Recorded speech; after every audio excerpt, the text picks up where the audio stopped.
জন্মদিনে উইশ করা যাবে কিনা, দয়া করে কোরআন এবং হাদিসের আলোকে উত্তর দিবেন। একজন মুসলমান তিনি জন্মদিবস উদযাপন করবেন না, কারণ জন্মদিবস উদযাপন করা এটা পেগানদের থেকে এসেছে, এটা ভিনধর্মী মানুষদের থেকে এসেছে।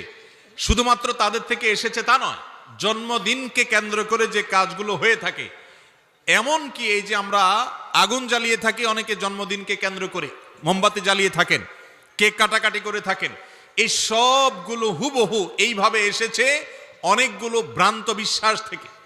অনলাইনে সার্চ দিলে বিস্তারিত পেয়ে যাবেন এই জন্মদিবসের উৎপত্তি কোত্থেকে, কোন বিশ্বাসের ভিত্তিতে, কেনই বা এই মোমবাতি জ্বালানো হয়, কেনই বা কেক কাটা হয়, কেনই বা এই আনুষ্ঠানিকতা হয়, কেনই বা উৎসব করা হয়। এটা এমনিতেই হয় না, এর পেছনে ধর্মীয় বিশ্বাস কাজ করে ভিন্নদের। একজন মুসলমান কখনো অন্য ধর্মের মানুষের ধর্মীয় বিশ্বাস ধারণ লালন করতে পারেন, অন্তত তাদের সাথে সাদৃশ্য হয় সেজন্য এটাকে তিনি বয়কট করবেন।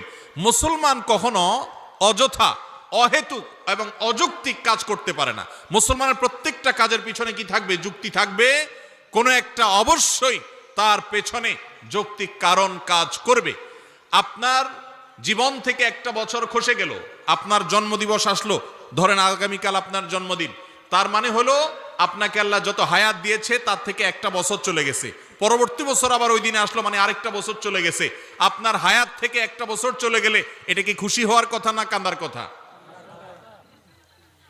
আমাদের কিছু কিছু উৎসব আছে যে উৎসবগুলোর কোনো আগা মাথা খুঁজে পাবেন না। যেমন নতুন বছরের প্রথম দিন, বছরের প্রথম দিন, নতুন দিন, নববর্ষ, ইংরেজিতে 31st নাইট বলে উদযাপন করি আমরা, বাংলায় করি, অন্যান্য ভাষায় আরবিয়ানরাও আজকাল করে। এই যে বছরের প্রথম দিন মানুষ উৎসব করে কেন? কারণ বছরের প্রথম দিন আসছে। বছরের প্রথম দিন আসলে যদি উৎসব করতে হয়, তাহলে বছরের শেষ দিন চলে যাওয়ার কারণে কান্না করা উচিত না? যার আগমনে আনন্দ হয় তার বিদায়ে বেদনা হওয়ার কথা না? যার আসলে খুশি হয় সে চলে গেলে কষ্ট লাগবে না? অথচ দেখবেন যারা এই নববর্ষ উদযাপন করে, আমাদের যুবকদের অনেকে উৎসব করে, তাদেরকে জিজ্ঞাসা করেন যে বন্ধু, তুমি যে বছরের প্রথম দিন আসার কারণে উৎসব করেছ, বছরের প্রথম দিন আসাটা, নতুন বছর আসাটা এটা যদি আনন্দের কারণ হয়, তাহলে এই বছরটা চলে যাওয়া সেটা তো অবশ্যই বেদনার কারণ হওয়ার কথা।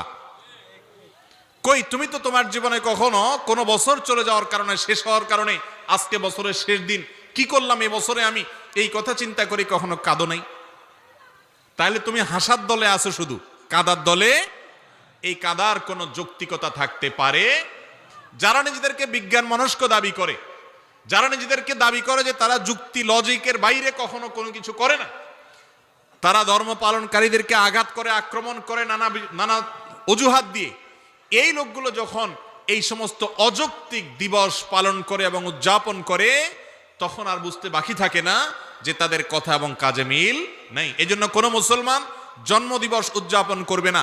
জন্মদিবস এটা উদযাপনের কিছু না। একটা নতুন বছর শুরু হলো আমার জীবনে, এটা আমার জন্য বেদনার যে একটা বছর চলে গেছে। অনেক সুযোগ আমার জীবন থেকে, 360-65 দিনের একটা সুযোগ প্যাকেজ চলে গেছে, পার হয়ে গেছে, এটা আনন্দের কোনো উপলক্ষ না। অতএব আমাদের মুসলমানদের মধ্যে অনেকের মধ্যে হীনমন্যতা কাজ করে। তারা মনে করে পশ্চিমারা যেগুলা করে এগুলো করলে বোধহয় ভদ্র হওয়া যায়, স্মার্ট হওয়া যায়, শিক্ষিত হওয়া যায়, আধুনিক হওয়া যায়। এই জন্য তারা জাতে উঠার জন্য তাদের অন্ধ অনুকরণ করে।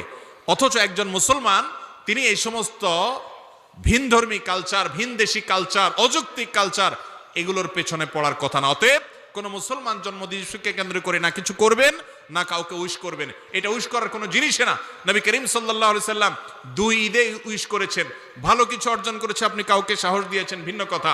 কিন্তু জন্মদিবস কেন্দ্রিক কোনো শুভেচ্ছা জানানো, উইশ করা, এরকম কোনো কিছু কোরআন হাদিস থেকে প্রমাণিত নয়। মুসলমান সে কখনো ভিনধর্মীদের কালচারের অনুসরণ করতে পারে